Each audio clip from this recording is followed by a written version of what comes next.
What up, folks? This is React Fundamentals, and I'm excited to teach you the fundamentals of React. So our first exercise, we actually don't even touch React. This is how fundamental we're going to get. So I think it's really important that you get a good understanding of what your abstraction does. And so we're going to start out with just nothing, then we'll just slowly, incrementally add different tools as we go through the workshop so that you get a good understanding of, okay, this is what this tool does, this is what that tool is responsible for, and so on and so forth. So let's go ahead and take a look at this workshop. We have our React Fundamentals repo right here. You can scroll down and find the setup. You copy paste this in your terminal, get things all up and running, and then you'll have all of the code locally here. You're going to be working in source exercises, and you'll notice the first 4 of these is all in HTML files. That's what I'm talking about. We're going way back in the web days where it's all just HTML files. You can put little script tags in there.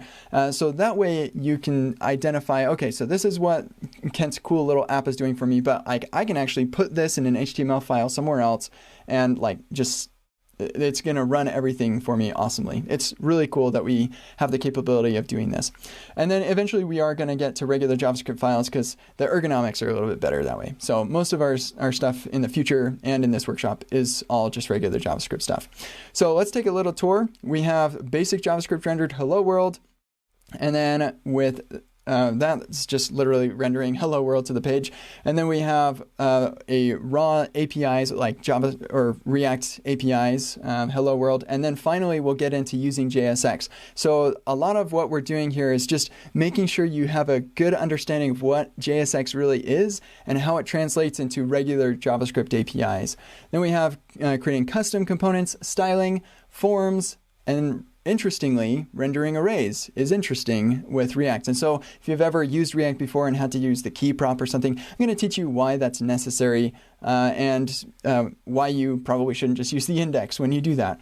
So plenty of awesome stuff to learn here. I'm excited for you to work through this material and learn the absolute fundamentals of React. I've taught this stuff to just tons of people, and people who have 4 years of experience with React come out of this telling me, wow, I can't believe I learned stuff in what was called a fundamentals. I must have skipped over those fundamentals. Well, often we do when we're trying to ship stuff. No shame. It's just the way it is.